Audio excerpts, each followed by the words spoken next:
আমার পিছনে সাদা মার্বেলের যে মসজিদটি দেখতে পাচ্ছেন, এটি মূলত তারা মসজিদ।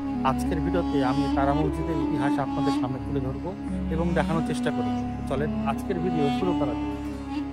সাদা মার্বেলের গম্বুজের উপর নীল রঙের তারার খচিত নকশার কারণে এ মসজিদের নামকরণ করা হয় তারা মসজিদ।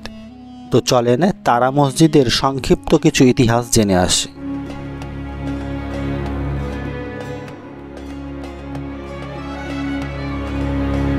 তারা মসজিদ পুরান ঢাকার আরমানিটোলা এলাকায় আবুল খায়রাত সড়কে অবস্থিত।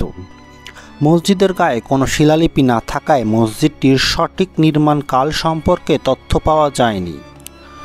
তবে ধারণা করা হয় 1800 শতকের শুরুর দিকে তৎকালীন ঢাকার জমিদার মির্জা গোলাম পীর তারা মসজিদ নির্মাণ করেন। মুঘল স্থাপত্য কৌশলে নির্মিত মসজিদটি অনেকের কাছে সিতারা মসজিদ বা মির্জা গোলাম পীরের মসজিদ নামে বেশি পরিচিত। নির্মাণকালে মসজিদের দৈর্ঘ্য ও প্রস্থ ছিল যথাক্রমে 33 ও 12 ফুট। আয়তাকার মসজিদের ছাদে স্থাপন করা হয় নীল রঙের তারার খচিত সাদা বৃত্তাকার 3টি গম্বুজ।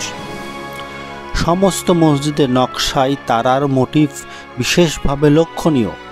এটি বিশেষ নকশার জন্যই মসজিদটি তারা মসজিদ নামে বেশি পরিচিত হয়ে ওঠে।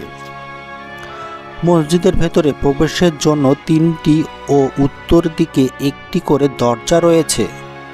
স্থানীয় ব্যবসায়ী আলীজান ব্যাপারী 1926 সালে মসজিদটির সংস্কার কাজ আরম্ভ করেন।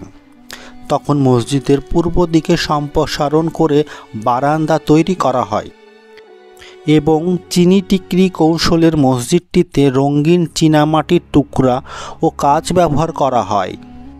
দ্বিতীয় ধাপে 1987 সালে মসজিদটি আবার সংস্কার করা হয়। তখন মসজিদের পুরনো মেহরাব ভেঙে নতুন 3টি মেহরাব তৈরি করা হয়। মসজিদের ছাদে আরও 2টি গম্বুজ স্থাপন এবং দেওয়ালে 4 তারা ফুল ও আরবি দিয়ে শোভাবর্ধন করা হয়। সম্প্রসারিত মসজিদের বর্তমান দৈর্ঘ্য 70 থেকে 26 ফুট। 100 টাকার নোটের পিছনে যে মসজিদের ছবিটি দেখতে পান, মূলত এটাই তারা মসজিদ।